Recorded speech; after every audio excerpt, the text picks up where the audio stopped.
생각합니다. 엄정하게 내란 청산 장관님께 부탁드립니다. 네. 네. 이용민 중령 1분 이내로 마무리해 주시고요. 이따가 기회를 또 드릴 수 있는 때가 올 것 같습니다. 1분 이내로 말씀해 주십시오. 예, 이용민 중령입니다. 진실을 찾아가고 있는 단계라고 생각을 합니다.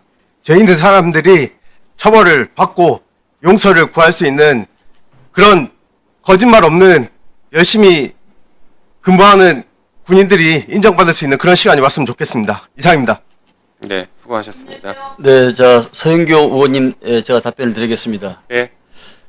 먼저 이 내란에 이 관련된 사람은 시간에 선후가 있을 뿐이지, 그 누구도, 끝까지, 심판을 피할 수 없다는 점을 분명히 말씀을 드립니다. 네, 알겠습니다.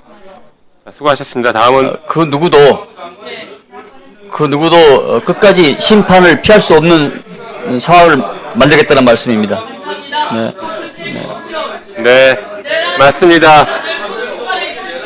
자, 국민의힘 의원님들 조용히 해 주십시오. 내란을 내란이라고 부르지 못하는 것이 비현실적인 일입니다. 자, 박은정 의원님 질의해 주십시오. 자, 의원님. 조용히 해 주십시오. 영상 하나 보시겠습니다. 영상 좀 틀어주세요. 잠깐만 시간 다시 주시고요. 자, 집중해 주십시오. 위원님들, 박은정 의원님 질의 시간입니다. 자, 서영기 의원님도 신동 의원님도 집중해 주십시오. 박은정 의원님 질의해 주십시오. 네, 장관님 영상 좀 올려주세요.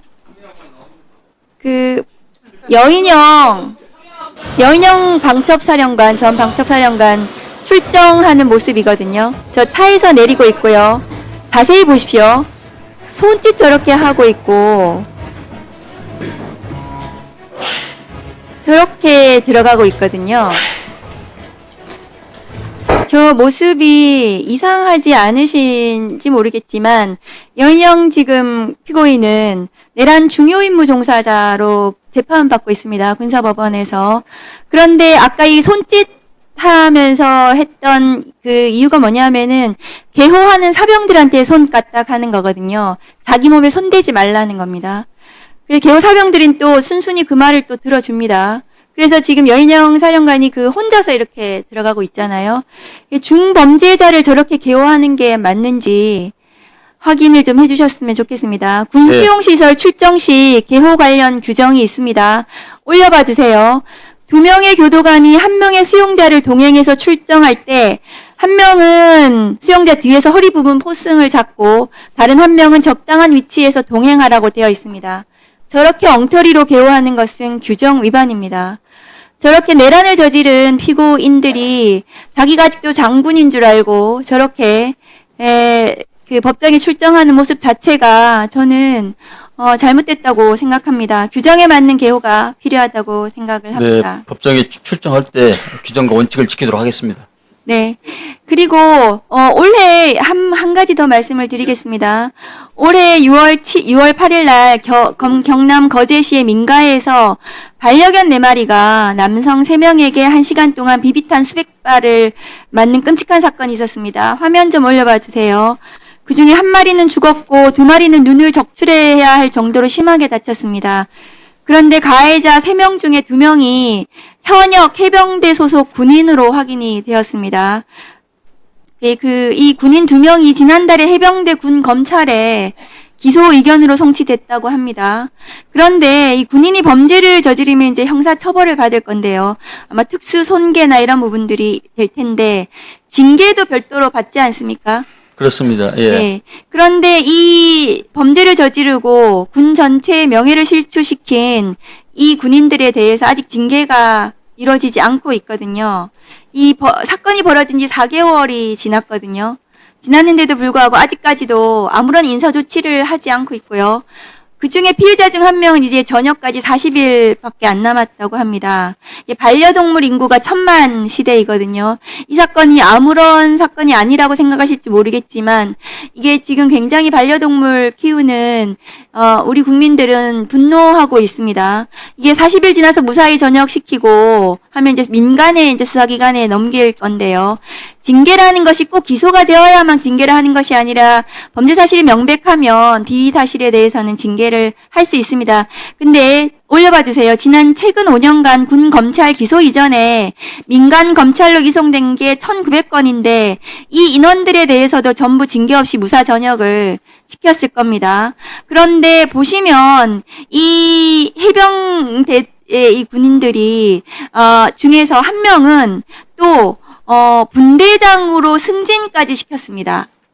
그것은 중에서 한 명은 잘못된 것 같고요. 바로 시정 조치하도록 하겠습니다. 예, 그래서 이런 잔인한 범죄를 저지른 이 해병대 군인에 대해서는 승진을 시켜서는 안 되고요.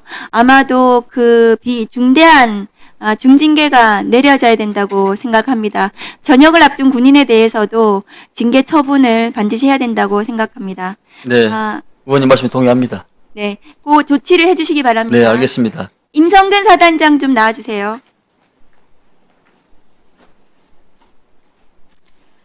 아까 우리 존경하는 정경태 위원께서 그 질문하신 거 다시 이어서 묻겠습니다. 네.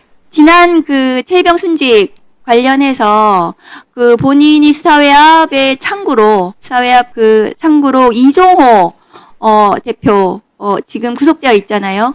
거기를 그 중간으로 해가지고 외압을 행사한 본인이 청탁을 한 중간에 그 중간 창구라고 우리가 그 국회에서 물었는데 이종호 모른다고 하셨습니다. 네. 그런데 오늘 기사가 났어요. 그 박성웅 배우가 본인과 이종호 씨가 만나는 거 봤다. 같이 식사했다. 이렇게 진술을 한 게 나왔습니다. 본인이 아직도 그럼 이종호 모른다고 얘기하실 건가요? 예, 저는 아직도 이종호 씨를 만난 적이 없습니다. 그리고 이종호 씨를 만나지도 않았는데 어떻게 그 배우하고 제가 만날 수가 있겠습니까? 그러면 이것은 제가 지금 주장하는 게 아닙니다. 저의 군의 시스템 또 여러 가지 기록들이 있기 때문에 네, 그러니까요. 여러분께서 확인을 해달라는 겁니다. 그러면 그 자리에 이정필이라는 사람도 같이 있었다고 하는데 그것도 아닙니까? 네, 저는 전혀 만난 적이 없습니다. 이종호, 임성근, 이정필 등이 만나는 자리에 목격자가 4명 정도가 있었다. 이런 보도도 나왔거든요. 최혜병 지금 특검에서 수사 중에. 예. 이 목격자들이 전부 다 지금 거짓말하고 있는 건가요? 제가 수사 중인 사항이 뭐 어떻게 상세하게 이렇게 여기에서 나오는지는 잘 모르겠지만 저는 그 부분을 잘 모르고 있습니다. 근데 언론을 통해서 지금 저도 그걸 들었는데 전혀 그런 사람들은 제가 알지 못하고 그런 일이 있지 않았습니다. 제가 보니까 이종호 씨하고 그다음에 박성웅 배우는 서로 아는 사이라는 것이 둘 다 인정을 하는 것 같습니다. 그런데 그 자리에 저녁 식사 자리에 임성근 전 사단장이 있었다. 이렇게 얘기를 박성웅 배우가 하고 있어요. 그런데 그럼 왜 그렇게 얘기한다고 생각하세요? 그 부분은 수사기관에서 밝혀줄 아니, 거라고 그러니까 생각합니다. 그 사람이 괜히 쓸데없이 임성근 전 사단장을 무고하기 위해서 그렇게 진술한다고 생각하세요? 저는 제가 지금 얘기할 수 있는 것은 제가 그런 사실이 없다는 한 번도 것과 만난 사실이 또 없습니까? 하나는 그런 사실이 이종호에 없고요. 대해서 한 번도 만난 사실이 그것은 없어요? 정확하게 확인하면 바로 알 수 있는 체계가 우리 군에는 있다. 한 번도 만난 사실이 없습니까? 이종호도 한 번도 만난 사실이 없습니다. 위증이면 제가 반드시 처벌을 받겠습니다. 그러나 위증이 아닙니다. 들어가십시오. 다음은 김기표 의원님 질의입니다. 네. 부천시 국회의원 김기표입니다. 임성근 씨 같은 경우는 굉장히 자신있게 얘기하고, 단호한 태도를 보이는데요. 그렇게 자신있게 얘기한다고, 허구가 사실이 되는 건 아니죠. 그렇게 자신 있으면은 핸드폰 비밀번호 풀어가지고 포렌직에 임하는 것이 맞고, 그게 더 빨리 진실이 밝혀지지 않을까요? 저는 그것을 권유합니다. 제가 준비한 질의는 아닌데, 조심스럽게 충고의 말씀을 드립니다. 나중에 이렇게 여기서 자신 있게 얘기하던 사람들, 큰 소리로 얘기하던 사람들이 결국 사실이 아닌 것을 밝혀져서 유증으로 고발되고 이런 사람들 많이 있습니다. 명심하기 바랍니다. 저 시간 좀 잠깐 멈춰주시면요. 네, 멈춰. 김상환 육군 법무실장을 좀 제가 아주 실무적인 얘기라 제가 김상환 법무실장한테 이렇게 묻도록 하겠습니다. 네. 지금 2022년인가요? 항소심 같은 경우가 민간에 이관된 것이 그 정도 됩니까? 네, 맞습니다. 2022년 7월 1일부로 해서 넘어왔습니다. 그러면 이제 항소심이 기존에는 군에서 하던 것이 민간으로 이관됐으면은 주요 어떤 보직 같은 게 없었을 거고 인원에 있어서 여유가 좀 생겼나요? 어떤가요? 사실 그 군사법에 종사하던 인원 자체가 좀 줄어들었고 그 인원이 다시 이제 참모나 법률 지원 업무를 하고 그러니까 원래 이제 순감이 돼서 그 원래 있던 인원들이 다른 자리로 지금 배치됐다 이렇게 네, 얘기할 수 맞습니다, 있나요? 의원님. 예, 그러면 제가 사실 그걸 좀 물어보려고 합니다. 옛날에는 이제 단기 법무관들도 많이 있었고 자원들이 많이 있었죠. 그다음에 장기 군법무관 시험도 있고 해서 자원이 보충되는 것은 큰 문제가 없었던 것으로 보입니다. 네. 꽤 오래된 얘기인데요. 근데 저희가 이번에 사실 그런 문제가 있을 것이다 해서 한번 조사를 한번 해보라고 저희가 했더니 2021년에는 충원율이 장기 군법무관 말입니다. 충원율이 100%였어요. 그런데 점점점 좀 떨어져서 2025년 같은 경우에는 23명이 소요 인원인데 22명, 그것 100%가 안 된 22명이 지원해서 7명만 지금 인관이 되어 있는 상태란 말입니다. 네. 일단 22명이 지원했다 하더라도 도저히 인관시키기 어려운 인원은 제외하고 지금 인관시킨 건가요? 7명은? 아닙니다. 그럼 왜 이렇게 인관 숫자가 적죠? 소요 인원이 미치지 못하는데도? 지원 자체가 예, 적습니다. 지원이 22명이라고 저희가 파악했는데 아닌가요? 저희가 잘못 파악했나? 중도에 이제 포기하는 처음 지원은 하는데 네네. 나중에 중도에 포기하는 네네. 인원이 있어서 결국은 7명밖에 인관을 못 된 거네요. 최종적으로 그렇습니다. 로스쿨이 실제로 군대를 갔다 와서 로스쿨 졸업한 사람도 더 많아지고 그러면 단기 군법무관도 지금 숫자가 줄어들었을 것이고 그다음에 장기 군법무관 같은 경우는 사실은 예전에는 의무적으로 10년 근무를 해야 사실 변호사 자격증 나오는 제도를 운영했기 때문에 군이 사실은 처우가 좋지는 않지 않습니까? 민간에 비해서 여러 가지 열악한 상황에서도 고생하시는 것을 국민들은 다 잘 알고 있습니다. 그런데 특히 군법무관 같은 경우에 이제 법조인으로서의 다른 어떤 기회비용들이 있는데도 불구하고 군에 복무할 수 있는 유인들이 사실 있었단 말입니다. 그런데 지금은 로스쿨 출신들 변호사 자격을 가진 사람들 중에서 장기 군법무관을 임용하고 있죠. 네, 그렇습니다. 그러면 그게 한 5년 정도 경력을 가진 사람을 임용하나요? 아니요. 그거는 바로 졸업한 사람들을 바로 네, 그러면 하고 있습니다. 의무 복무 기간이 몇 년인가요? 지금 10년으로 되어 있습니다. 그분들도 그럼 10년이네요. 아닙니다. 중간에 한번 지원을 할 수 있습니다. 5년 차에 연세 전역을 전역 할 수 있고, 지원을 할수 있죠. 전역 지원. 그러니까 5년 정도까지는 근무를 해야 되는 거네요. 네, 맞습니다. 그러면 제가 지금 의문이 드는 것이 이 시스템 그대로 가면 군법무관 제도가 과연 유지될 수 있나? 이런 생각이 좀 들거든요. 그에 대해서 지금 대책이 있습니까? 사실 그 원인을 알아야지 대책이 나오는데 네. 원인 자체가 지금 처우입니다.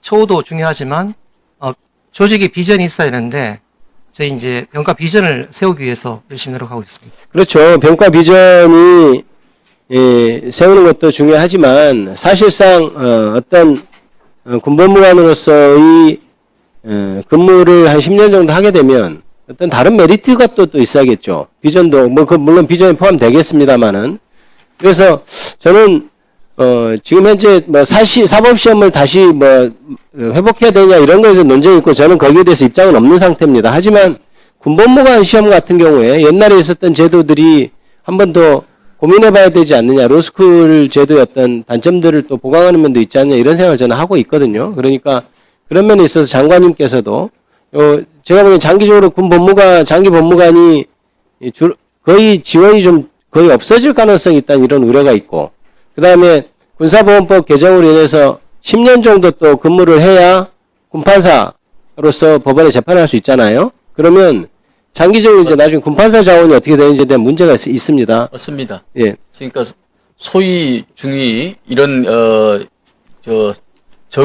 낮은 계급은 현재상 인원이 오바되는데 중령 이상은 상당히 지금 뭐 부족한 상태입니다. 네. 따라서 예전에 96년까지 군법무관 시험이 운영이 됐었는데 이제 2년마다 한 번씩 됐잖아요. 네네. 약 24명 정도 뽑은 걸로 제가 기억이 되는데 군의 그 군판사 검사의 충원을 위해서는 의지를 가지고 있는 사람이 와야 된다. 그래서 군법무관 제도를 부활시키는 것도 논의를 좀 해보고 했다 이렇게 말씀드립니다. 그거에 대해서 그래서, 예, 들어가 주셨습니다. 그것에 대해서 장관님께서도 지금 실무자한테 이제 현황을 물어본 것이고, 장관님께서도 그거에 대한 종합적인 좀 대책을 세워야 되지 않냐 이런 생각이 좀 듭니다. 네. 전체적으로 문제가 좀 있을 것 같고. 그 다음에 남은 시간, 소중한데요. 이게, 아까 계속 그 방첩사 그 해체 하는데, 아까도 우리 존경하는 추미애 위원장께서 말씀하시지만 쿠데타 막으려고 든 부대인 방첩사가 오히려 쿠데타를 주도했습니다. 그러면 그런 여인원과 같은 괴물이 탄생에 만든 조직을 가만둬야 되겠습니까?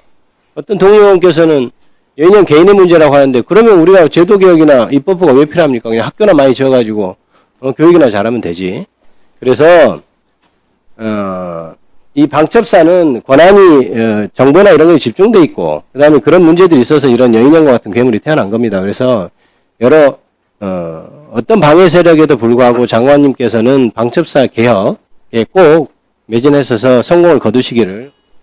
뭐 기본이 확실히 서 있기 때문에 흔들림이 없습니다. 네, 수고하셨습니다. 다음은 박지원 의원님 질의해 주시기 바랍니다. 장관께서도 방첩사를 해체해서 그 기능은 국방부 내 각 기관에 배치해서 유관 기관에 네 예, 간첩 색출에 지장 없이 하겠다. 그렇습니다. 이런 말씀 아니에요? 그렇습니다. 국정원이 대공수사권을 경찰로 넘기면서 완전히 경찰과 합동수사를 2년을 했습니다. 그리고 지금 현재는 완전히 이관됐지만은 국정원의 해외 조직망들이 경찰은 해외 조직망이 없으니까 움직여서 협업하고 있다는 것을 아시죠? 알고 있습니다. 예. 그리고 왜 지금 그러니까 국정원에서 대공수사권을 경찰로 이관했으니까 경찰이 간첩 못 잡던다 하지만은요. 문재인 정부 박지원 국정원장은 두 조직을 간첩을 잡아서 사법 조치했습니다. 윤석열 3년 간첩 하나도 못 잡았습니다. 그리고 민노총 압수수색하면서 국가정보원 잠바 입고 가서 세계적 조롱거리가 되면서 그분들을 결국 국가보안법으로 기소하지 못하고 다른 법으로 기소했습니다. 좀 알고 우리 국민의힘 의원들이 말씀했으면 좋겠다 이런 말씀을 드리고요. 지금 정동영 장관이 두 국가론을 말씀하는 것은 우리 존경하는 최혁진 의원이 아주 정리를 잘해줬어요. 통일부 장관은 할 수 있습니다. 국방부 장관은 할 수 있습니다. 분업이 되는 거 아니에요? 그리고 사실상 두 국가로는 노태우 정부에서 유엔에 동시 가입하면서 완전히 두 국가가 인정된 거예요. 그러나 우리 헌법에 통일을 지향하기 때문에 아직도 우리 부속 국가다 이런 표현을 쓰고 있지만은 저는 언젠가는 두 국가론으로 통일되기 전에는 나갈 수밖에 없다 하는 소신을 가지고 있고 정동영 장관의 통일부 장관으로서의 지적은 옳다. 그렇지만은 국방부 장관이나 외교안보실장은 또 다른 견해를 가져야지 같이 가서는 안 된다. 그래서 상호 견제, 체크 밸런스가 이루어지는 것 아니겠어요? 그렇죠? 네네. 네. 자, 내란 세력. 지금 장관께서 완전히 척결하겠다. 그런 의사를 표명했죠? 그렇습니다. 이것을 거부하는 세력이 내련사락이고 내란정당입니다. 지금 그 뒷좌석에 배석한 그러한 사람들도 임채원 인권 소장의 말씀에 의하면은 엄청난 사람들이 앉아 있는 거예요, 지금. 알고 계세요? 네, 알고 있습니다. 그렇기 때문에 김영삼 대통령이 우리 함께 정치했잖아요. 네, 하나회를 통해서 완전히 파벌을 제거해가지고 우리 대한민국 군이 바로서게 만들었습니다. 그렇죠? 그렇습니다. 그러나 박근혜 때 김관진 장관은 댓글 사이버 사령부를 이용해서 정치에 개입해가지고 또 한 번 파동을 겪었습니다. 그 후 모든 정부에서 군들이 정치 개입하지 않아가지고 얼마나 국민적 존경을 받았습니까? 이번에는 하나회가 아니라 댓글 부대가 아니라 내란 부대가 쿠데타를 일으키려고 기도했다고 하면은 우리나라 헌정사상 두 번째 문민장관, 국방장관 안규백이 탄생했다고 하면은 저는 철저히 내란 세력을 척결하고 특히 국방부 장관은 군, 검찰, 군사법원을 다 장악하고 있지 않습니까? 그렇습니다. 완전히 색출하세요. 그렇게 하겠습니다. 예, 말씀하세요. 네, 여러 가지 특검에서 또 혹은 다른 데서 조사와 어떤 순수와 무관하게 당연히 직무의 배제를 된다고 생각하고 있습니다. 그래서 방첩사 장성들을 직무에 배제를 시킨 이유도 바로 이런 취지에서 행해졌다고 이해하시면 될 것 같습니다. 그것뿐만 아니라 임채원 소장이 말씀하신 게 제가 질문하려고 가지고 있던 자료예요. 네. 상당하단 말이에요. 네, 이제 그렇기 때문에 장관의 개혁 의지는 철저하지만은 참모들에 둘러싸여서 안 되면 안 된다 이거죠. 안 하면 안 한다 이거예요. 임기가 보장된 있는 임기가 보장됐다 하더라도 군은 그게 아닙니다. 아니 군 말고 제복이면 군인 말고 계약직 공무원들 민간인을 제가 말씀드린 겁니다. 군은 그 즉시 바로 배제를 시킵니다. 그것은 직무 배제를 하고 대행 체제로 가면 되는 거예요. 저도 다 해봤어요. 자, 우리가 검찰청을 폐지했는데 앞으로 군검찰은 그대로 있는 거예요? 어떻게 대처를 하고 있어요? 지금 현재까지는 그대로 있지만은 이 기능을 조정 여부는 더 판단해 봐야 할 것 같습니다. 그거 잘 생각해 봐요. 정부의 검찰청은 폐지됐는데 군검찰은 군은 특수적인 관계라서 수적인 관계가 있다가 특수적인 어떤 개혁을 해야 관계라서 되는가 이런 것을 국민 앞에 밝히는 것이 중요합니다. 전쟁을 준비한 조직이기 때문에 여러 가지 전쟁적 상황도 고려를 해봐야 되기 때문에 과연 분리가 맞는 것인지는 여러 가지 논의도 해봐야 되고 또 임채원 소장 잠깐 나와보세요. 고려를 해봐야 될 사항이라고 생각합니다. 임 소장 들으세요. 지금 양심적 병역 거부자들은 별도로 군에서 군 복무를 이수하고 있죠. 아니요, 지금 현재 그 교정시설에서 대체 복무를 군 현역보다 2배로 지금 하고 있습니다. 대체 복무제는 이미 통과됐고, 예.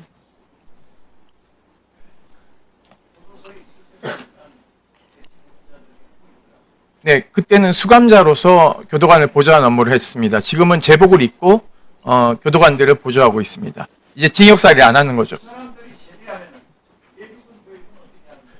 교정시설 가서 합니다. 예, 네, 그렇습니다. 1년에서 6년 차까지는 3박 4일로 교정시설 가가지고 봉사하고 또 식배 배식하고 뭐 이런 것을 역할을 합니다.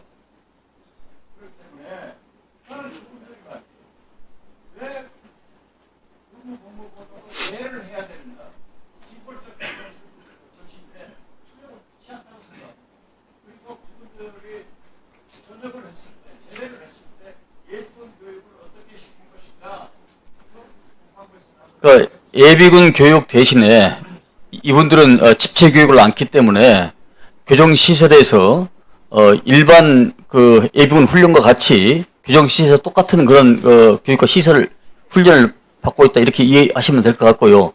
당시에 대체복무역을 36개월로 그 당시에 법제한 것은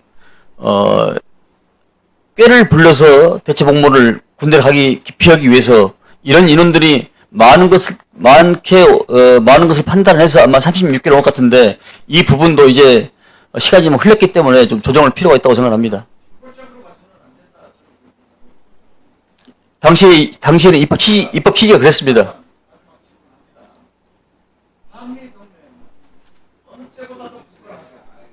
그렇습니다. 윤석열 정부 인수위 때 박진 단장이 미국을 방문합니다. 미국을 방문해서 미국 고위 당국자와 만나가지고 문재인 정부가 친북 정부다, 반미 정부다 하는 것을 부르니까 어느 때보다도 한미 동맹은 굳건하다 이렇게 얘기를 했기 때문에 박진 장관으로서 그런 얘기를 하지도 못했습니다. 저는 일부에서 마치 한미 동맹을 깨버리려고 하는 내란을 주장하는 내란 세력들의 말에 흔들리지 말고 국방부 장관은 국방을 한미 동맹 근간에서 잘 하시기 바랍니다.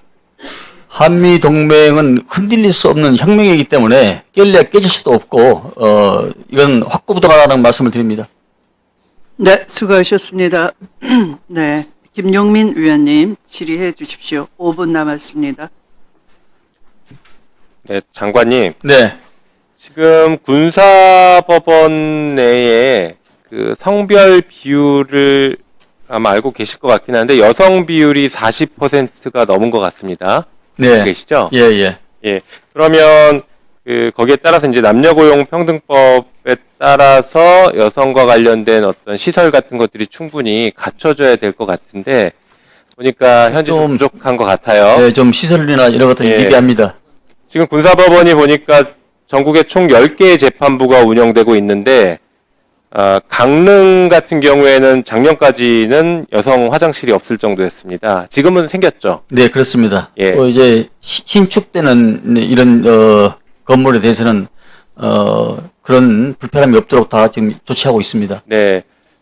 그리고 여성 휴게실 같은 것들이 운영되는 것은 10개 중에 5개의 재판소만 있는 것 같습니다.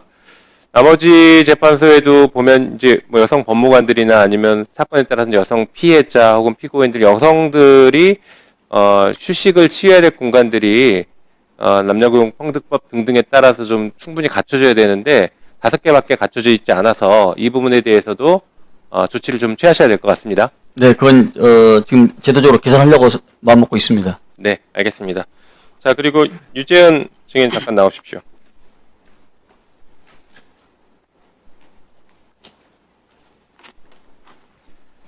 네. 위증 인정하십니까? 저는 위증은 한 적 없습니다. 네. 위증한 적이 없으세요? 참 여전하십니다. 자, 윤석열이 경로했느냐 안 했느냐. 예. 윤석열의 경로를 그날 보좌관회의, 수석보좌관회의에 참석한 7명 중에 5명이 인정했어요. 그건 알고 있어요? 네, 언론을 통해서 봤습니다. 네. 나머지 인정하지 않는 2명이 누군지 압니까? 잘 모릅니다. 윤석열, 김용현, 이 내란범들만 인정하지 않고 있어요. 나머지 다 인정했습니다. 예. 자, 좋습니다. 뭐 위증 아니라고 하니까 그거는 조금 더 수사를 통해서 밝혀지겠죠. 저는 다른 걸 좀 물어보려고 해요. 주진우 의원과 통화했어요, 안 했어요? 주진우 의원님과 통화한 적 없습니다. 주진우 법률비서관과 당시 통화한 적 없다. 네, 그러면 그 밑에 행정관과 통화했다는 것이죠?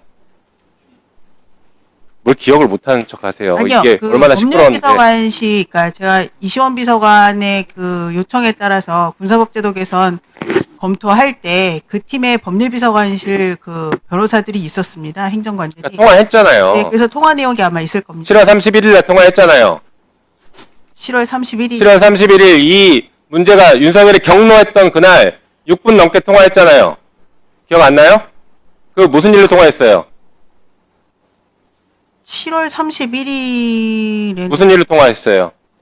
제가 맨 처음 대통령실로부터 전화를 받은 게 이시원 비서관으로부터 군사법제도 개선 보고하라고 다음날 들어오라 그랬다. 아니, 증인 지금 말 네네네. 돌리지 마시고 그- 주진우 비서관의 행정관과 무슨 통화를 했냐고요? 그러니까 출입 조치를 어떻게 해줄 것이다라는 것을 통화한 적은 있어도 그 외의 내용은 통화한 적이 없습니다. 확실해요? 네네. 전 제 기억상으로는 그렇습니다. 지금 그 이후에도 몇 번 더 통화했어요. 알고 있어요? 네. 행정관과?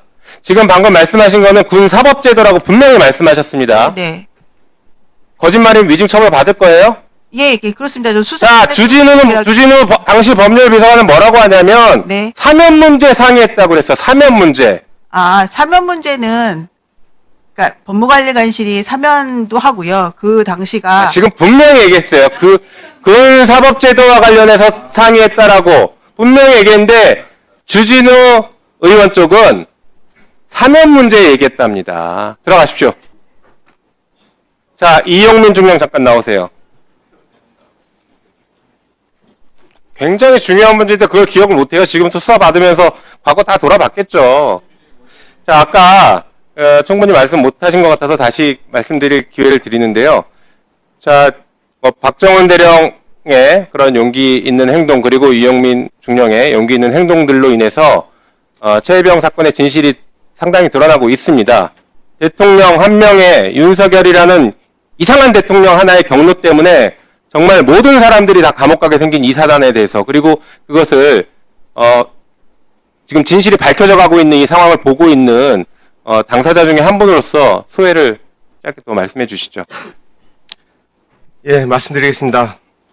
저를 응원해 주시고 이렇게 전화를 주시거나 문자를 주시는 분들이 참 많은데 제가 참 안 좋은 생각까지 했지만 끝까지 살아남을 생각을 했던 것은 여기 계신 분들이 그 진실을 찾아주고 있다고 생각하기 때문입니다.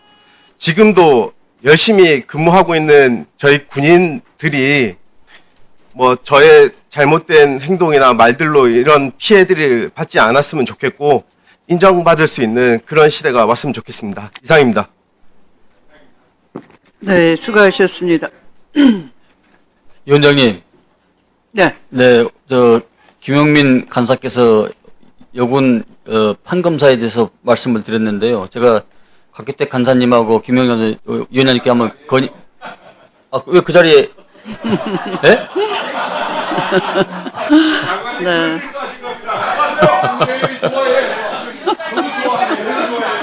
그래요?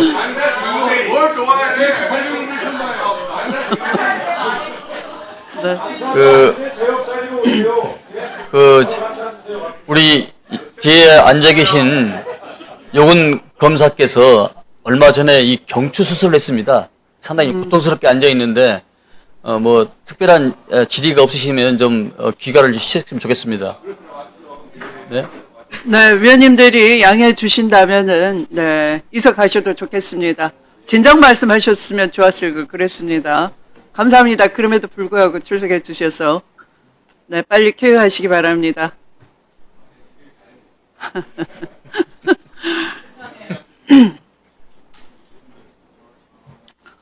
네, 제가 질의하겠습니다. 7분 넣어주시기 바랍니다. 네, 장관님. 네. 그 임성근 사단장이 그 8월 3일, 23년 8월 3일인데요. 4일 새벽 1시에서 2시 사이에 김건희를 만나기 위해서 거제도에 있는 저도를 방문했다는 제보를 받았습니다. 확인해 주시기 바랍니다. 이때는 윤석열, 김건희 부부가 휴가 중이었습니다. 8월 2일에서 8월 8일까지인데요. 갈 수 있었던 근거가 뭐냐 하면은 당시에 포항에 있었던 해병대 1사단 수색대대 인원들이 파견을 나갔습니다. 이 외곽 경호를 강화하기 위해서. 그래서 임성근 사단장은 경호처 통제 없이 쉽게 저도를 들어갈 수가 있었다고 합니다. 그때 목격했던 그 임성근 사단장을 본 해병대 1사단 수색대대 소속 경호 인원들이 임성근을 발견을 하고 깜짝 놀라서 경례를 못하고 한밤중이라 그냥 군화 뒤꿈치를 탁탁 치면서 경례를 대신했다 하는 겁니다. 구체적이죠. 이 8월 3일은 언제냐? 바로 이 국방부가 불법적으로 최병 순직 사건 수사 자료를 회수했던 바로 그 다음 날입니다. 네. 어머나 세상에입니다. 네.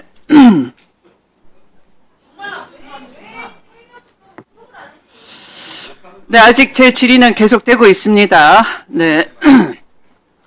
자, 이 박정훈 대령이 이런 수사 외압을 감당하기 어려워서 방송에 나가서 인터뷰를 한 것이 8월 11일입니다. KBS 방송인데요. 딱 인터뷰를 하고 난 다음 날 8월 14일 1차 체포영장 청구를 했더니 군 판사가 기각을 했습니다. 박정훈 대령이 인터뷰를 한 다음 날 체포영장 청구를 했는데 다행히 군 판사가 기각을 했습니다. 기각을 하면 기각 사유를 기재해야 됩니다. 기각한 영장 청구서 원본도 수사 서류에 포함되어 있어야 되지 없앨 수가 없어요. 그런데 MBC가 대통령 경로 사실을 최초 보도를 한 것이 8월 27일이에요. 그러니까 바로 다음 날 또 8월 28일 날 2차 체포 영장 청구를 했습니다. 이때 군 판사가 또 기각을 합니다. 참 다행이죠. 그런데 23년 9월 1일 날 군 판사 기각하니까 또 8월 30일 또 사전 구속영장 청구를 하게 됩니다. 그리고 신문기일은 23년 9월 1일로 잡혔고요. 다행히 군 판사가 기각했습니다. 자, 제가 전두환 시절에 판사를 했습니다. 제가 영장 담당을 당직을 하다가 기각을 했는데요. 다음날 가서 보니까 그 영장이 다른 판사에 의해서 발부가 됐어요. 판사한테 물어봤습니다. 내가 기각했는데 그 기각 사유가 있는데 그 기각 사유를 검사가 보완했더냐 그랬더니 아니 그런 기각한 흔적을 못 봤는데요. 이렇게 대답했어요. 나중에 검사한테 추궁했더니 그걸 찢어서 없앴다고 하는 겁니다. 이 전두환 50 시절에나 일어난 일이 이 사건에 있어서 3번씩이나 일어났던 겁니다. 그런데 바로 이 3번의 영장 기각 서류가 수사 서류에 빠져 있어요. 그러니까 수사 기록에 당연히 편철해야 되는데 기록 목록에 기재해야 되는데 다 빠져 있었던 거예요. 그러니까 군검찰이 의도적으로 고의적으로 빠뜨린 거예요. 그러니까 이 사실도 지금 변호인들이 아마 모를 겁니다. 확인해 보십시오. 이 박정훈 대령 변호사들이 수사 서류에 못 봤으니까 모르는 거지요. 이와 관련해 질의를 하겠습니다. 연보현 육군 소령 나오십시오. 구사단 법무실에 있네요. 당시 군 검사였어요. 자, 왜 마스크를 쓰고 나왔습니까? 감기 때문에 벗고 네. 드리겠습니다. 자, 이렇게 영장 청구가 기각됐는데 이 서류를 수사 기록에 편철하지 않은 이유는 무엇이에요? 누구 지시였습니까? 특검 수사 때도 진술을 했는데 네. 정확하게 기억은 안 난다고 했습니다. 기억이 안 나요? 맞습니다. 그리고 됐습니다. 제가 기억 안 나면 자 들어가세요. 다음은 김민정 군 검사 나오세요. 네. 김민정 군 검사는 저 답변을 납득할 수 있습니까? 기억 안 난다. 그 체포영장 청구와 관련해서는 네. 그 특검 수사 과정에서 이야기를 듣고 특검 수사 과정은 수사 과정이고 여기는 국정감사예요. 국민이 보고 있어요. 저런 답변 가능합니까? 특검 수사 이 사건이 과정에서 어떤 사건인데 세간의 주목을 받고 있는 사건인데 영장 청구해서 세상이 뒤집어지고 있는데 이걸 기각당해 놓고도 그 기억 안 난다고 말이 됩니까? 특검 군 검사가 영장 기각 당했으면 그것을 보완하든지 해야 되는 것인데 기억 안 난다는 있을 수 없는 얘기죠? 그 존경하는 위원장님 제가 답변 종영 안 해도 괜찮습니다. 필요 알겠습니다. 없고. 자, 누가 지시했습니까? 우리 특검 김민정 조사- 군 검사가 지시했습니까? 특검 조사 과정에서 이야기를 듣고 제가 기억을 환기해봤습니다. 그 당시에 어떤 상황이었는지 제가 좀 시간이 지나고 정확하게 기억은 안 나지만 그 당시에 제가 그 기각된 그 체포영장 기록들이 어디에 있는지를 확인했던 기억이 있습니다. 그리고 그 기록이 그 신청 사건으로 별도로 관리되고 있다라는 얘기를 제가 답변을 들었던 기억이 나고 그리고 거기에 더해서 그 신청 사건으로 관리되고 있다를 누가 말했습니까? 그걸 제가 들었던 기억이 납니다. 그러니까 제 수사팀에서 그러면 그 증인이 물어봤습니까? 내가 이 신청한 영장이 기각당해서 이게 어디 있냐 물어봤습니까? 제가 그 경위가 정확히 기억이 안 나서 계속 기억을 환기해봤는데 그 드문드문 기억이 나서 정확하게 제가 그 도저히 기억을 하려고 별도로 했는데 보관되고 있다를 누구로부터 제가 들었습니까? 수사팀한테 전에 들었던 걸로 네? 수사팀한테 전에 들었던 걸로 기억합니다. 수사팀한테. 네.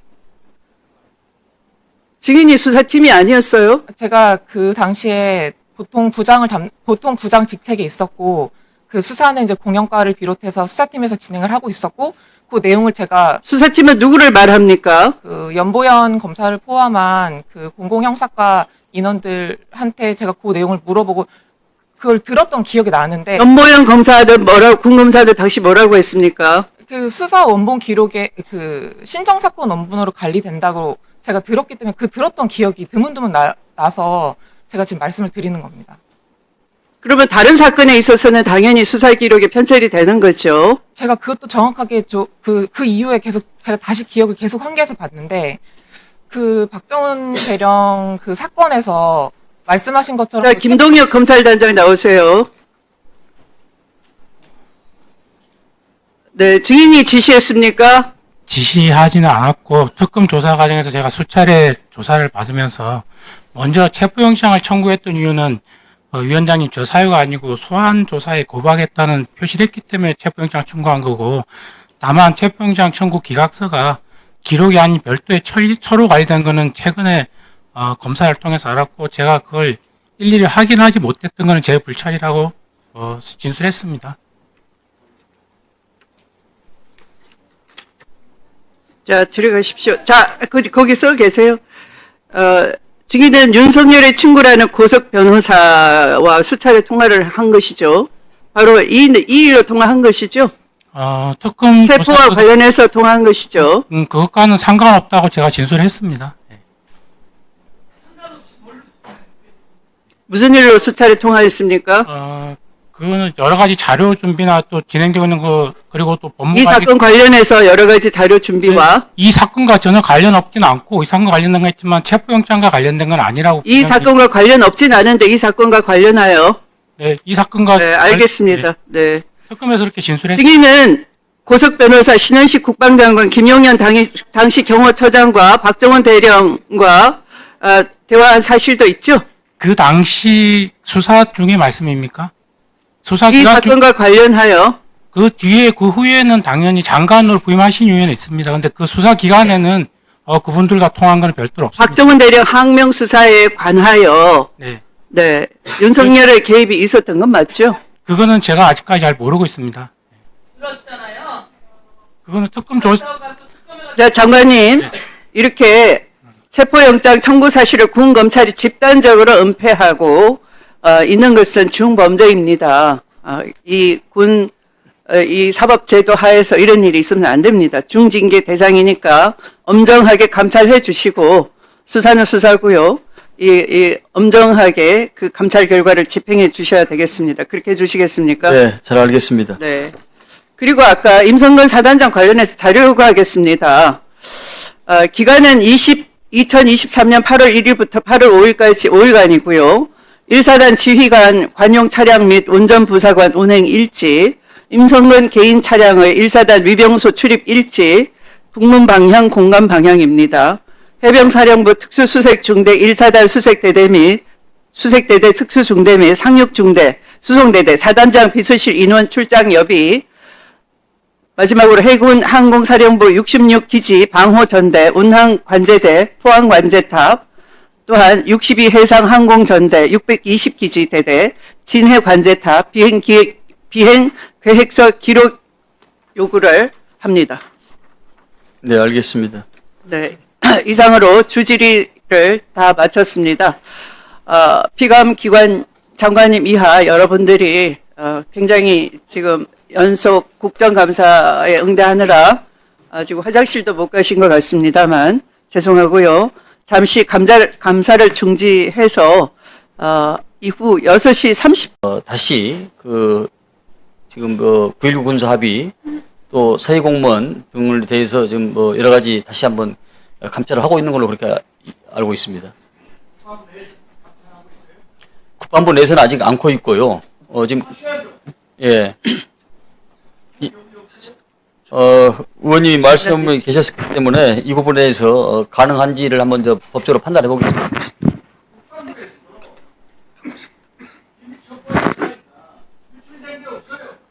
아니, 기본적으로 메인 서버 SI는 삭제가 원천적으로 안 되는 겁니다. 예, 원천적으로 안 되는 겁니다.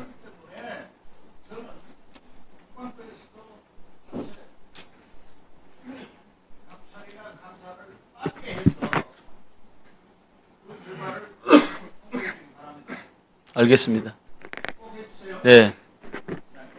네, 수고하셨습니다.